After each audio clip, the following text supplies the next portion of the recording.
wanted to talk with you today about the basics of crop insurance. So tag teaming with FSA, but I'll be honest, I am prepared to talk about what you want to talk about and fast forward or skip through the things that you don't. So just briefly, a little bit about who we are, because usually your interaction is with FSA and NRCS and not so much with us. And then briefly on how does crop insurance, federally subsidized crop insurance work? And then just some quick hits on important dates and info that's upcoming, since, as Kara said, a big sales closing date for you to be able to get some crop insurance is coming up on the 15th. And stop me at any time for questions, please. So who are we? As I stated, we administer the crop insurance program in Wisconsin, Minnesota, and Iowa. So we hope to be your resource to help you answer questions and education on crop insurance. A little bit about what our role is. We are here for education. Part of what we do is we are handling expansions. So if there is a crop that you're growing in your county or your region that we don't have federal crop insurance, we're the avenue to bring crop insurance to you. We're the ones that are setting those rates, and we're having conversations like these, just to name a few. Working in coordination with us, we also have our compliance office that's housed based out of the St. Paul region as well. So I'll get right into the meat and potatoes. I like to make sure, I guess I'm a farmer's daughter, that's why I do what I do. And I'm actually joining you from Southwest Wisconsin. I want to make sure before you sign up for insurance that you understand how the policy works. So that's just giving a little bit of intro to what the next slides are. So crop insurance is a public-private partnership. So at the top, we have USDA, and we, as you know, are governed by legislation and Congress. And then we have the Risk Management Agency. We're actually very small. We have less than 500 employees because most of the deployment of crop insurance, and I'm anticipating that maybe some of you on this call have maybe had crop insurance or maybe are familiar with the crop insurance agent. We have an agreement with insurance companies in the delivery of crop insurance. It's just like car insurance and home insurance with a slight difference. You have a lot of options when you buy your private insurance for your homes. But when it comes to crop insurance, you only have 14 different companies that have agreements to sell crop insurance with the federal government. That's because there's a lot of moving parts with crop insurance, and they have to be educated to sell this product. To buy crop insurance, you as a consumer need to buy it from an agent, just like you buy any other insurance product. And they have to get special licensing from each state and get special training to sell crop insurance. And then we're going to talk a little bit here, just to take a moment of your time at the end, about an opportunity that we have, that we're looking for folks that want to become agents and adjusters. And then, of course, we have all of you. We have our consumers and our producers that are buying those policies. So what are the roles here? As I already explained, here at RMA, we're developing the policy, we're writing the terms and rates, we're collecting data, we're educating, and we compensate the insurance companies for administering that crop insurance program. What are our farmers and ranchers and stakeholders doing? Well, participation is voluntary, but we hope that if you need this safety net, that we can offer the insurance, and where we have holes, that's why we really like working with FSA, and I'm a former FSA employee, that you can get NAP insurance over there. So you buy the policy, you're providing your production history, so what's happening on that land or that farm. Of course, you're planting and reporting that acreage, you're paying premium, and if something happens, you're letting us know timely that you've had an issue out there. And then if there is an issue, you're getting that loss payment. We call our insurance companies approved insurance providers. And so our insurance companies, they are selling and managing the policies. They are handling claims. They've got quality control to make sure that compliance and the rules for crop insurance are being met. The data that you report is flowing through them as well as Farm Service Agency. And they're also assuming some of that risk for the policy. Some things that are important to you as consumers, I like to walk through what we call the crop insurance cycle. How does it work here? Well, we're coming up on a big one. So in this green, we've got policy renewal, and that's happening a lot of crops on March 15th. So if you want to make any changes, if you want to sign up for crop insurance, one of our big dates is now. We call that sales closing. This is also if producers have decided, I don't need that policy, they're dropping those crops. And they're accepting and attaching some insurance as well, meaning that insurance is attaching to that entity or that producer that they're choosing to pick up insurance that year. Next in our cycle coming up is you're going to make those decisions that, well, I've decided in the spring most of the time that I'm going to plant that crop. And so now I'm coming into my agent or farm service agency and I'm making that acreage report timely. Once you make that acreage report, then you're going to get a generated summary of coverage. And that's simply the statement of, I've decided to take crop insurance in the spring. I have now planted my acres. And so that's where your summary of coverage that states, I have this crop insured for this much is printed. It's not printed until then, because until you plant those acres, there is no crop to attach that insurance to. And then in August, we bill premium for crop insurance. In our little blue area is, hopefully you don't have to use your crop insurance, but that's what we're here for. And that's that notice of loss, any inspection that might be needed, and an indemnity where we're paying you in case you are in that loss situation and you've triggered for that loss. I like to hit on this one because it's important. This is a contract change date. In every policy, we have a contract change date. Pam, what does that mean in layman's terms? That means if we are going to make a change to the policy, us RMA who are writing all the procedures that Congress has given us, the contract change date is for every single crop has one, and that is where we have to make a change by this date, and it's published in our actuarials, which I'll tell you where you can find those.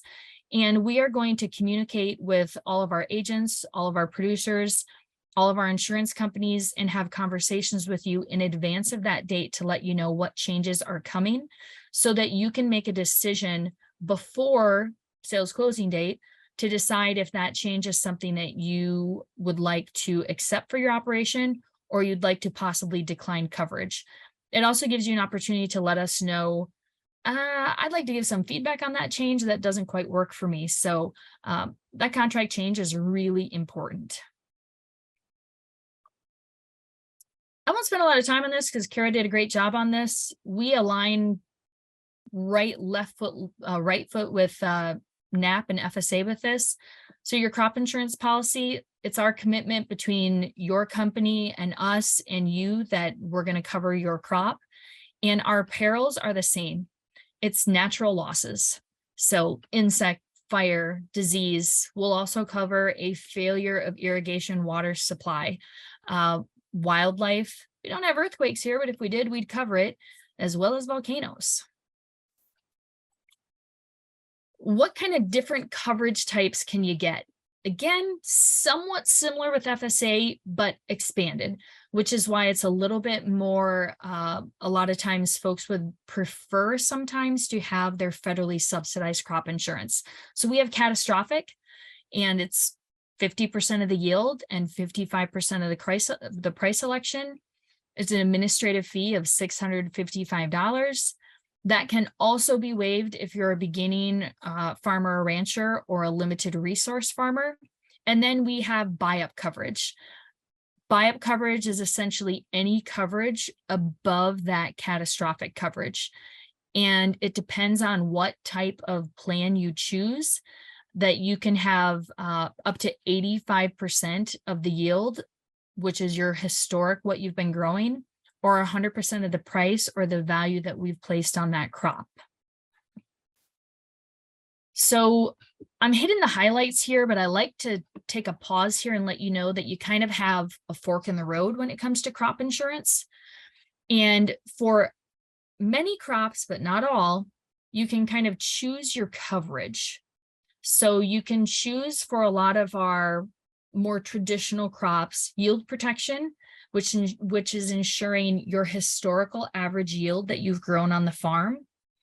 Or you can choose revenue protection. And revenue protection is going to be a basis of the price of the crop. You're insuring against the price of the crop dropping, as well as your yield value. So I kind of like to stop right here and let you know that this is a little bit of a difference for us when you come over to federally subsidized crop insurance. And this is important because we publish prices when you're buying your crop insurance at sales closing based on what we anticipate the harvest price is going to be at harvest time. And that's our projected price. And then we will also publish a harvest price in the fall, where we are also publishing a price that we are publishing stating that this is what RMA says the average harvest price is. These prices are not necessarily what you're getting at the elevator, but they're a regional price based off of the trading price of that crop. I know I'm getting in the weeds here, but I think that that's really important for you to know. Then we also have some additional bells and whistles called endorsements that you can pick up with crop insurance. And most crop insurance that we've talked about so far is based off of your farm, right? It's based off of what you've been growing and what your farm has historically been able to produce. You can also buy coverage based upon the area or the county, and that's what this supplemental coverage option and enhanced coverage option is. So if you've got questions on that, we can go back or stop me, but I want to spend the next 2 to 3 slides talking about the building blocks of your policy because it's so important. So the backbone of your policy is your actual production history. So this is what your farm has been producing. It is how we base your premium, so what you pay for your crop insurance, and your liability, what we value your policy on. Most crop insurance databases will hold up to 10 years of that planted history. I did hear some of you say that you were perennial crop growers, and those databases will be 5 years for like you apple growers out there if you were to choose an apple policy. But for the most part, you're looking at a 10-year database. And this is 10 years of your production history.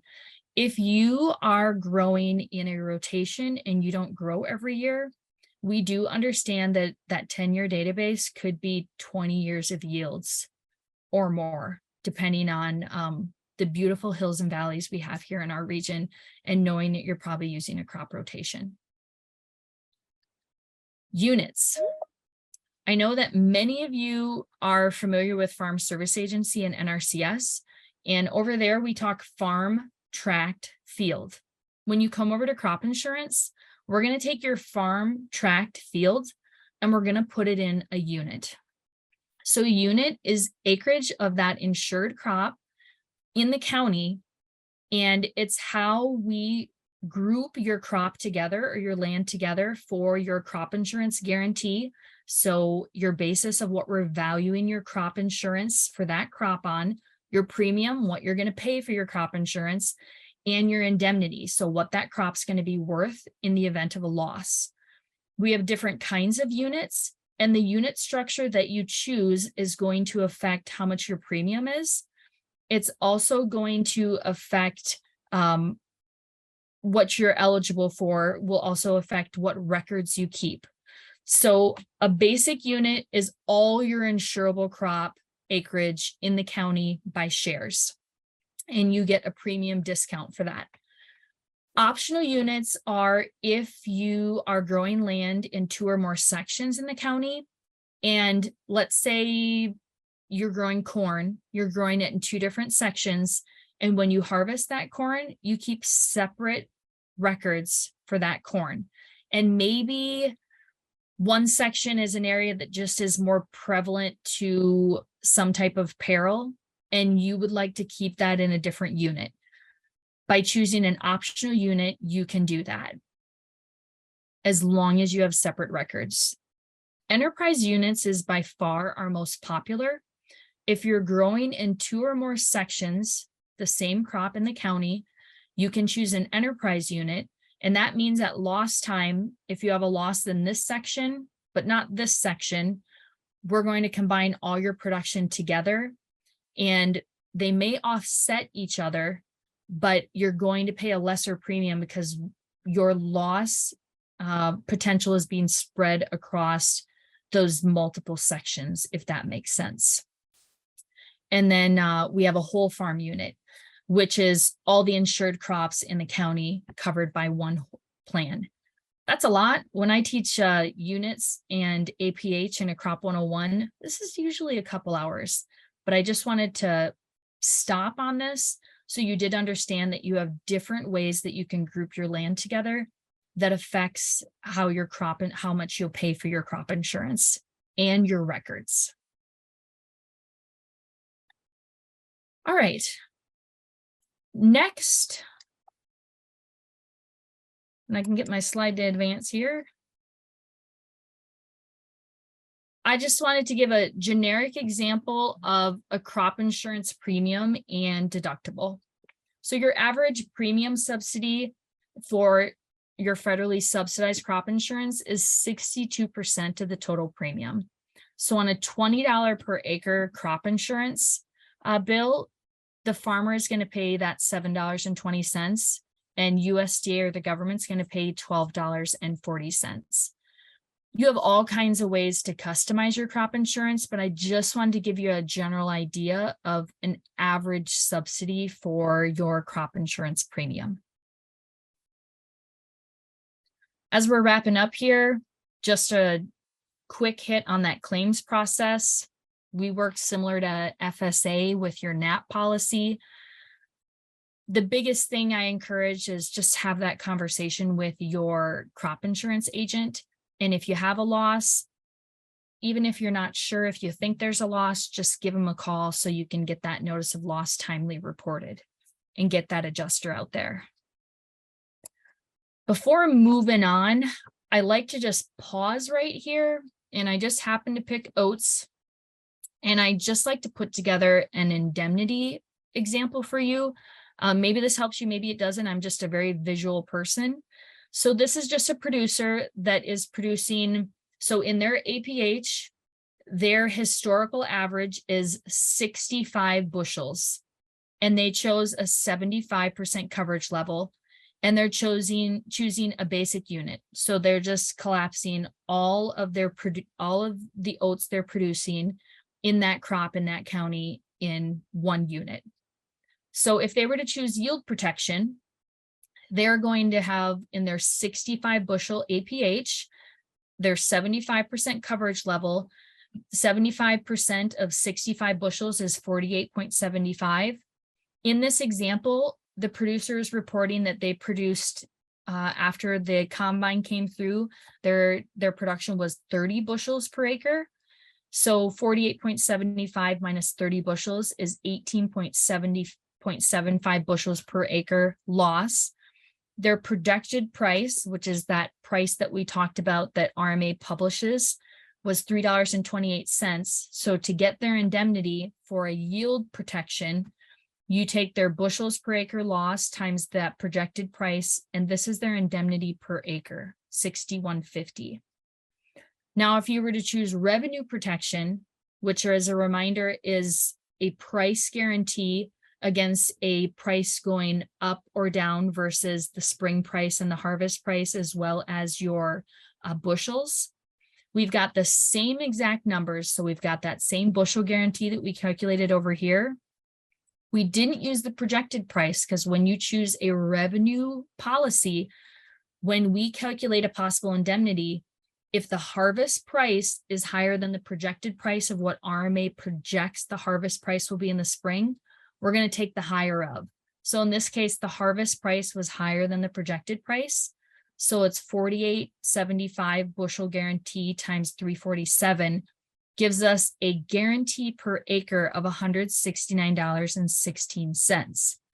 They produce the same 30 actual bushels per acre times the harvest price gives them a revenue of $140.10. So in this case, their revenue guarantee was $169.16. So the revenue shortfall was $169.16, their guarantee, minus their actual revenue of $140.10, and gives them an indemnity of $65.06. I'm going to pause here because I'm going to transition out of kind of crop insurance 101 into just some basic information and reminders on crop insurance. Does anybody have any questions on what we've covered so far?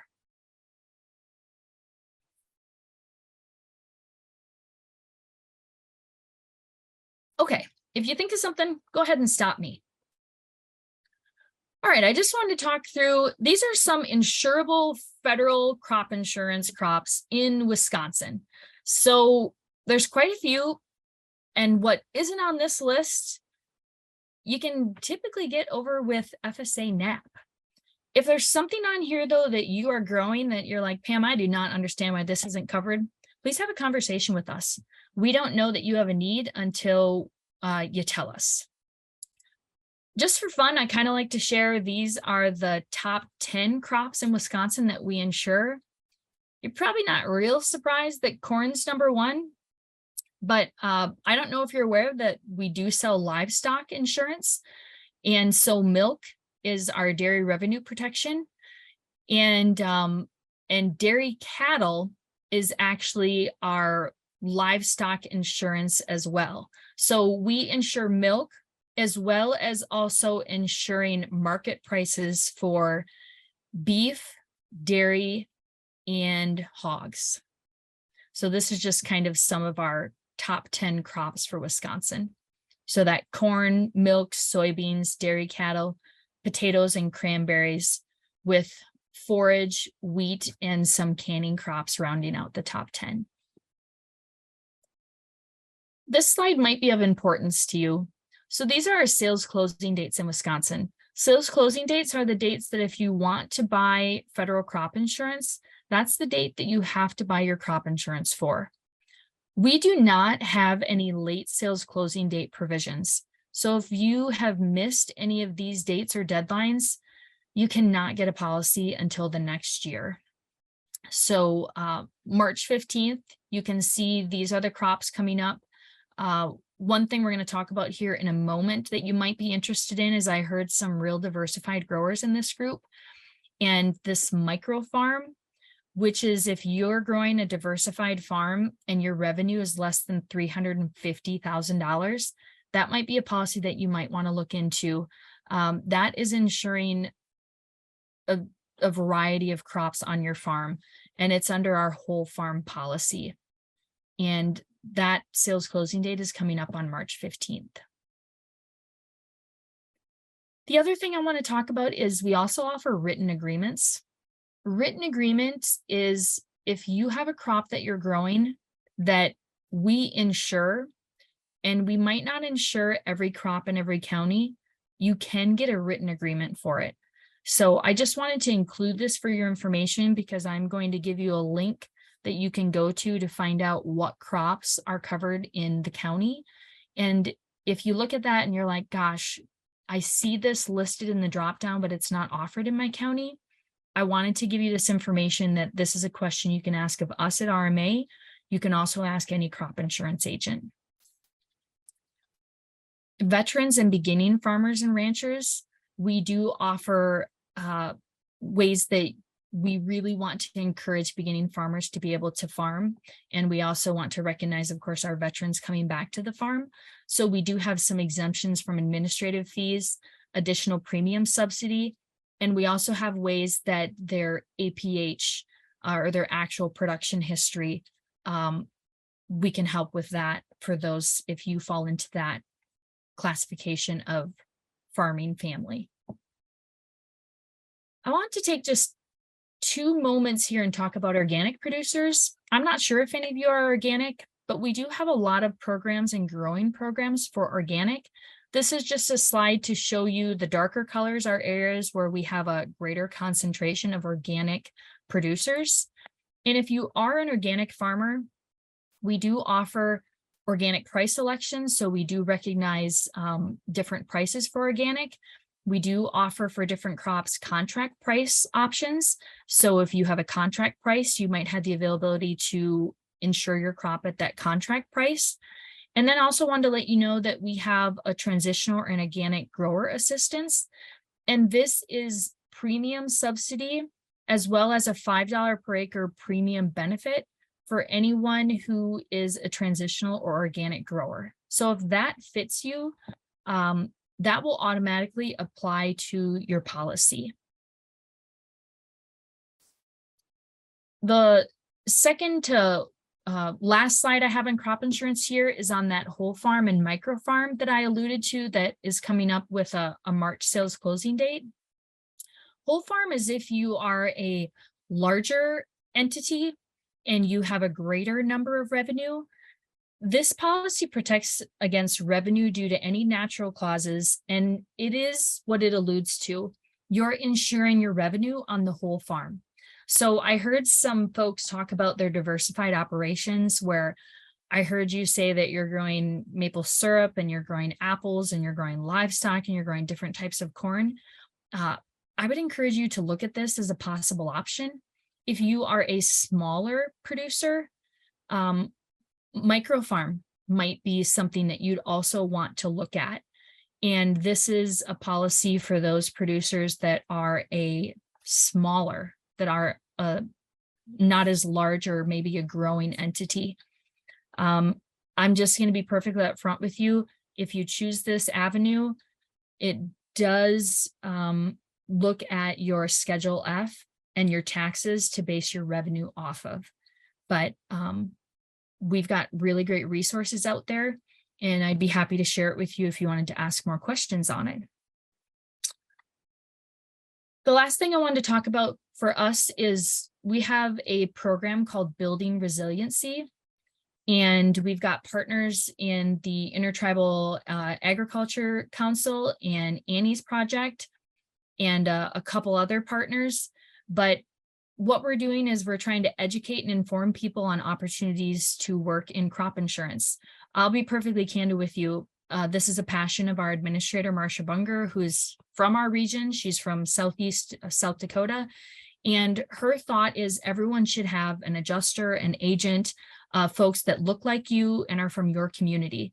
So if you've got someone that you think might be interested in becoming a crop insurance agent or a crop insurance adjuster, I did step away from the government for a few years. I've been here since 2009, but I did step away and work in the private sector for a crop insurance company for a few years. It's a great career, and we have need of folks to work and administer our program on the private sector side. So if you've got anyone that would be interested in this, it can be a part-time or a full-time revenue stream.